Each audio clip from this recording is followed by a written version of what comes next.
Mayong adlaw kanimo pag-usab igsuon og sam ka usap pa. Welcome sa ato ang online worship. Dalaygon kayo ang Dios nga nakapadayon ta sa malandong sa iyang pulong bisan pa diha sa lain nga platform tungod kay sa busy sa mga trabaho o ang uban na ay mga gikinahanglan sa ilahang mga obligasyon hangtod nga ang pagsimba nahimo nga tama na lang gyud sa handom. Papandalaygon ang Dios ginapangita gyud niya ang iyahang mga katawhan. O gani God be the glory kay namugna kining atong online worship. So maigsuon ang mensahe sa Dios karon nga atong pamalandungan.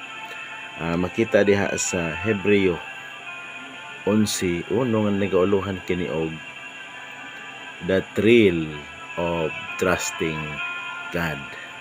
Kung basahon mo igsuon ang unod ni maong teksto nagaingon din na faith is being sure of what we hope for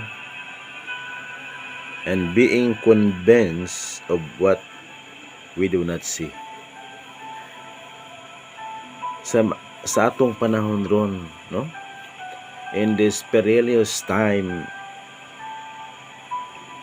ang matag musunod nga mga panghitabo mao kini pipila lamang sa mga panghitabo nga dili isakop sa tawhanong kahibalo. Dili garantiya karon no nga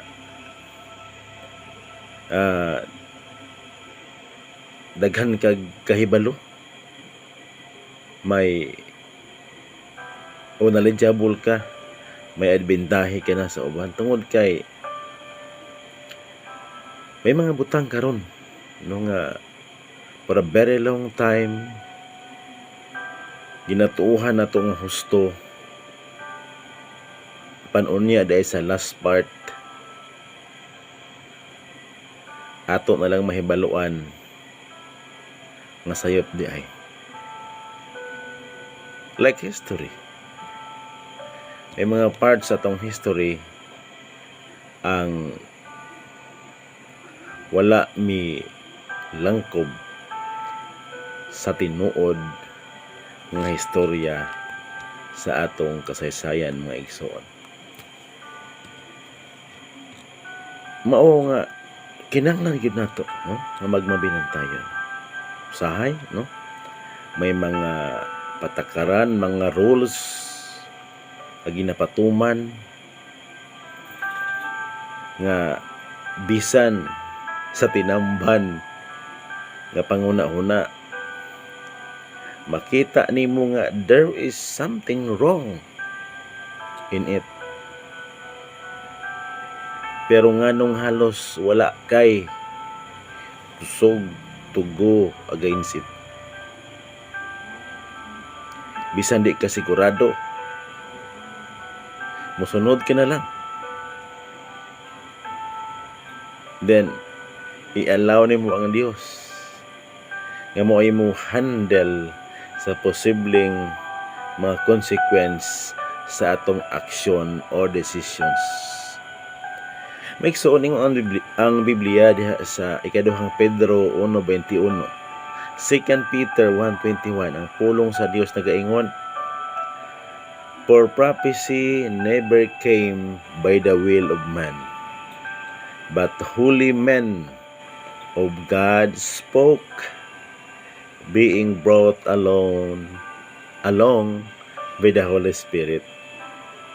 So long time ago kining usa ka tawo, one of God's holy men, si Apostol Pablo nag-ingon diha sa nagsulat siya sa mga taga-Epeso 5:16, ingon niya, redeeming the time because the days are evil.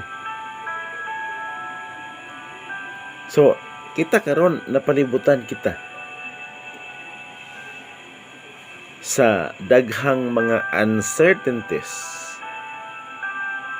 ug sa mga makadaghan gipakita sa Dios sa atoa nga ang kahibalo sa tawo daghan kini og gitawag nga loopholes mga igsoon, daghang mga bangag-bangag, daghang mga kakulangon. Uga there are times nga gigamit sa Dios no ang mga ubos o kahibalo aron sa pagpakaulaw o pagsanta sa garbo sa amalamon tungod kay God.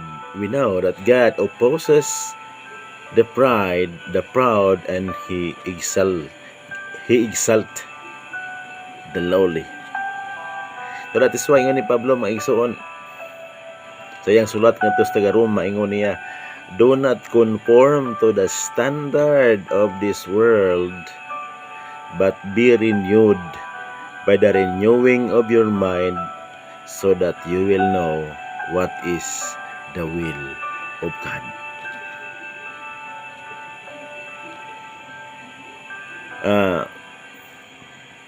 Sa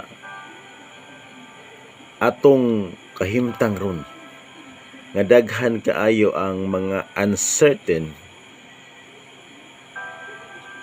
imbes nga tan-awon nato ni nga usa ka katalagman o kalisdanan, but rather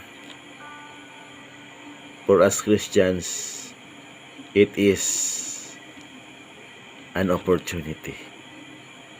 This uncertainties nga atong ginaatubang, it gives us the following opportunity. Una, kini gitawag nga opportunity to exercise our faith.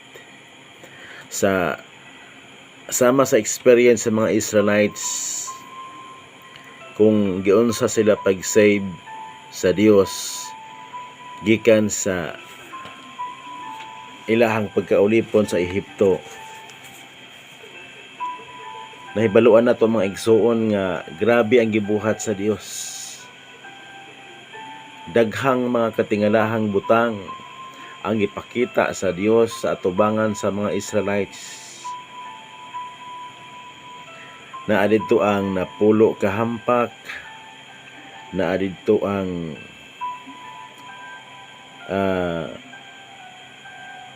pagtunga sa Dios sa dagat nga pula, na dito ang pagkahulog sa mga mana gikan sa kalangitan, na dito ang pag-aga sa bato gikan pag-aga sa tubig gikan sa bato, ug ang haligi nga panganod panahon sa adlaw nga naga-guide sa mga Israelites, ug ang haligi nga kalayo panahon sa kagab-ihon nga nagagiya sa mga Israelites, mga kaigsuonat. So kining tanan gibuhat sa Dios, mga katingalahang butang, just to prove to the Israelites kung unsa siya kagamhanan nga Dios ug unsa kadako sa iyang gugma sa iyahang katawhan. Sa atong kapanahonan karon mga igsuon, tinuod wala man tuoy dagat nga atong tabukon. Wala diri ang 10 plagues na pulo ka hampak, panporting daghana sa atong nasinati nga mga kalamidad nga naatubang nato. Wala man tuoy Red Sea nga gitunga ang Dios, gipikas sa Dios para nato apan sa dihang namatay si Kristo dito ibabaw ni atong cross, mga igsuon. Ang kurtina nga nagtunga sa tulo ka bahin sa templo, ang kurtina nga nahimong utlanan sa meeting place, sa holy place ug sa Holy of Holies, na pikas kini mga igsuon. Napikas kini. Buti pasabot nga pinaagi sa paghalad ni Kristo sa iyang lawas. So kining mga paghalad niya sa iyang lawas maoy nagputol sa mga ceremonial offering sa mga saserdote kaniadto. Ang pagkapikas sa kurtina sa templo, it symbolizes the access that has been provided by Christ upon His death. So mao nga si bisan kinsa pwedeng makaduol na karon sa Dios. Nga amahan pinaagi kang Ginoong Hesukristo. And that is why ingon niya, I am the way. John 14:6. Ug gawas kaniya, wa na gyud laing dalan pa. That is why sa makadaghan, no? Sa kadaghan gyud kaayo nga mga uncertain nga mga butang sa kalibutan, hindot igsuon nga madigurot ang daan. Kung ang kalibutan naga-offer og temporary na kasiguruhan, our God who creates the heaven and the earth, ingon niya, no one can snatch you away from my hand. Muna ang pulong sa Dios, muna kasiguruhan gikan sa Dios. Ang Salmo 91 mga igsuon, beginning verse 9 hangtod sa 11, kung basahan mga igsuon, kanindot kayong unod ani mga bersikulo. Ingon niya diha, for you have taken refuge in the Lord, my shelter, the sovereign one. No harm will overtake you, no illness will come near your home, for He will order His angels to protect you in all you do. Salmo 91, versikulo 9 hangtod sa 11. Pagkanindot ng mga pulong nga mga igsuon, pulong sa Dios, matinumanon nga Dios, may gugmaon nga Dios. So karong panahon nga daghan ta gina atubang nga mga kakuyaw, mga igsoon. So imbes nga mahadlok ta, let us consider these things as an opportunity for us to express our faith, to show the amount of faith nga naa sa atoa.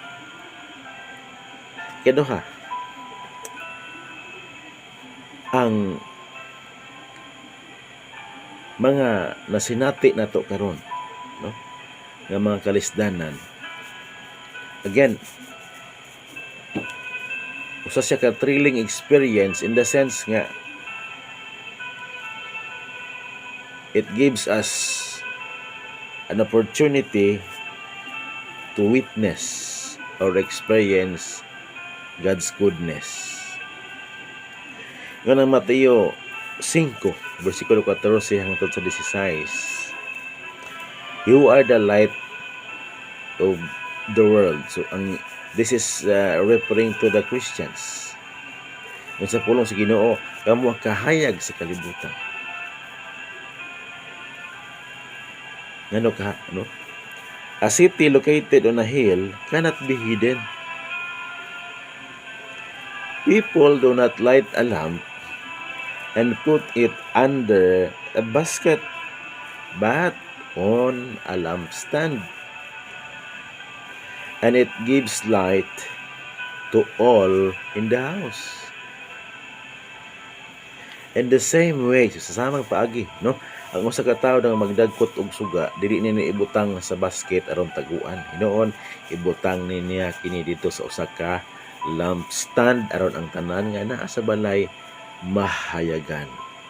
And ingon sa pula sa Ginoo, in the same way, sa samang paagi, Let your light shine before people. Itugot ngang imong kahayag musiga at tubangan sa mga katawhan, so that they will see your good deeds, para makita nila ang mga maayo mong buhat. Dili aron ingon nga daygon ta, kun dili magud pa sa pulong sa Ginoo, and so that people can see your good deeds and they will give honor to your Father in heaven. So muna ang purpose nganong atong pasigahon ang Kristo nga naa sa atoa. Kay kanang Kristo nga naa sa atoa, mauna ang ilhanan na kita gibag-o na. Ang nabuhi diya sulod nimo, dili na ikaw kung dili si Kristo na. So bilang expression, outward expression sa presensya ni Christ diha sa imuha, mao ang atong mga good deeds, maayong buhat mga igsoon. Ug sa dihang makita ni nila diha kanimo, kanato nga mga Kristohanon, daygo nila ang atong buhi nga Dios pinaagi sa atong testimonya. So, okay. Usbon ko kining mga dili maayong panghitabo. It's an opportunity for us to witness or experience God's goodness. Okay, here we are. Niya kita very helpless. Helpless kita. Kay daghang mga butang nga dili sakop sa atong kahibalo. Daghang mga butang ang dili kayang mahimo sa atong tawhanong kaakuhan. So we are helpless totally. Daw nasama kita sa usa ka karnero nga helpless.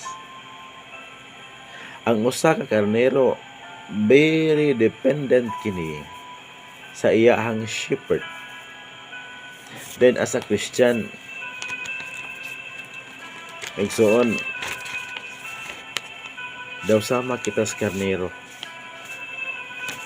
Ang karnero confident kaayo ni nga maningaon tungod kay nasayod siya nga naa ang ilahang shepherd nagbantay kanila.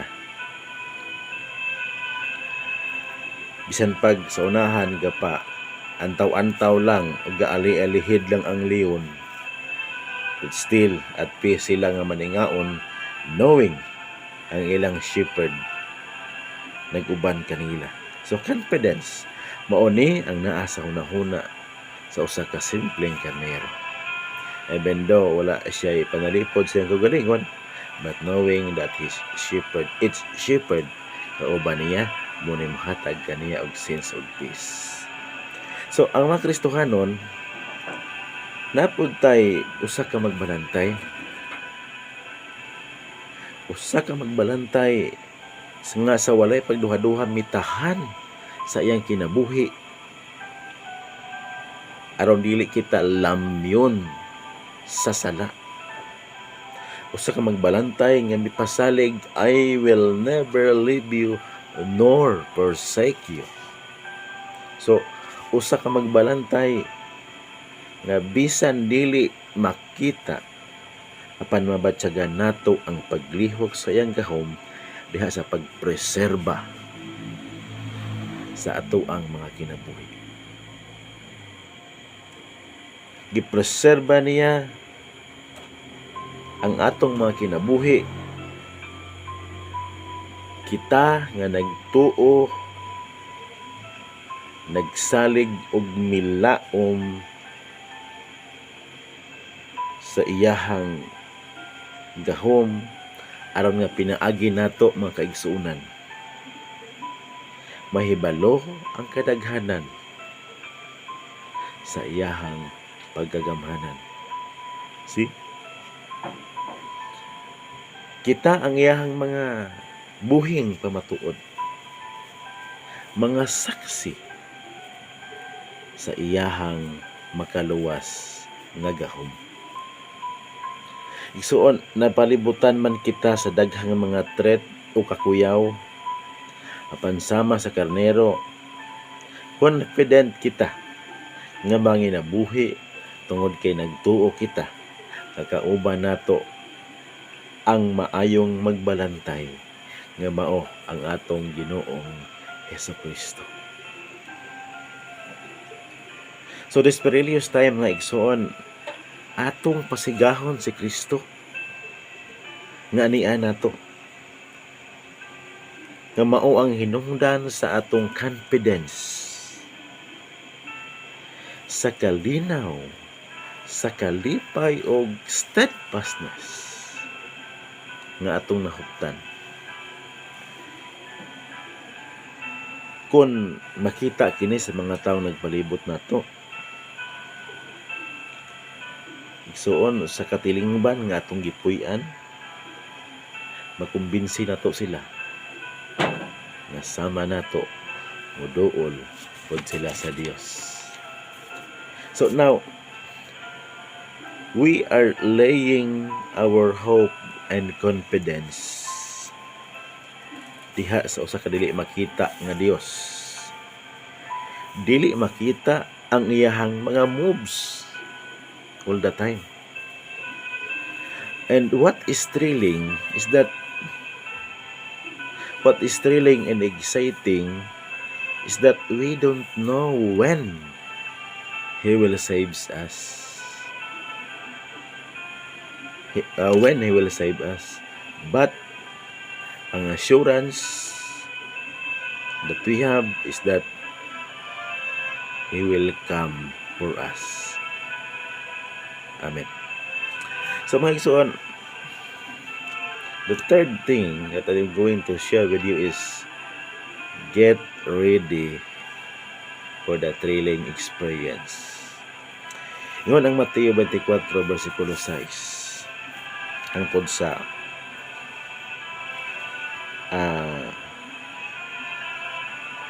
city. Ang giingon diri, you will hear wars, gera. So good na sa Ukraine ug sa Russia. Rumors of wars. Ang rumor kaniadto na tinuod na. But make sure you will not get alarmed. For this must happen, kinahanglang mahitabo kini, apan dili pa kini mao ang katapusan. For nation will rise against nation, kingdom against kingdom. See? Nahitabo na mga igsoon. And there will be famines, gutom, earthquakes, linog in various places. And what else? Pestilence. Sama ning COVID mga igsoon. Tanan kini nahitabo na patingdungagan sa pagpadayon sa Mateo 24 versikulo 9 hangtod sa 12. Mo nag-ingon sa pulong sa Dios mga igsoon. Then they will hand you over to be persecuted and they will kill you. Grabe mga igsoon. You will be hated by all nations because of me. Masilag kaninyong tanang katawhan tungod kanako matod sa Dios. Then many will be led into sin. Daghan ang managpakasala and they will betray one another.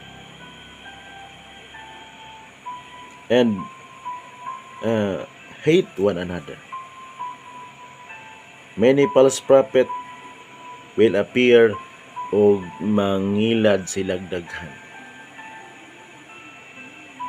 And because of lawlessness, kapag dagsang sa kadautan, the love of many will grow cold. Mabugnaw ang gugma, mga kaigsuonan. Kining tanan igsuon nagakatuman na. False prophet mugawas. Ang nakapahit ay kadto nagasugid sa kamatuoran. Mao pang akusahan nga mao ang false prophet. Ug ang nagaakusa mao da ito ang tinuod nga false prophet nga igsuon. So kung ingon ini ang mga daghan sa panghitabo, igsuon asa nimo ibutang ang imuhang pagsalig sa gahom sa Dios o sa kahibalo sa tawo. Trusting God means waiting on God, and it is a thrilling experience. Why? Tungod kay nagahulat ka sa usa ka Dios nga dili makita. It requires genuine faith para makahulat ka sa paglihok sa Dios igsoon. So, we didn't know when kung saan siya mag-rescue sa atoa. Kung kanus siya mag-rescue sa atoa. So, that adds to the thrill of trusting God. But it is pleasurable tungod kay you are in the hands of the Almighty One. Anyway, soon, kung iyong pangitaon sa dictionary, ang meaning di ay sa word nga thrill is a sudden pleasurable excitement. So, lahi ang excitement o kanang gikulbaan ka. Ang kakulba usually bunga nis kahadlok. But ang excitement is something nga imong gikahinaman. Something nga imong ginalauman. Trusting God is it really a real thrilling experience. Pag nagasalig ka, so sa kadi makita nga Dios. But consider this. You are surrounded by God's creation. Pamatuod ka na nga ang atong Dios buhi o gamanan. So, why not trust on Him? Although it's thrilling, but it is sure that He will come for us. He will never leave us nor forsake us.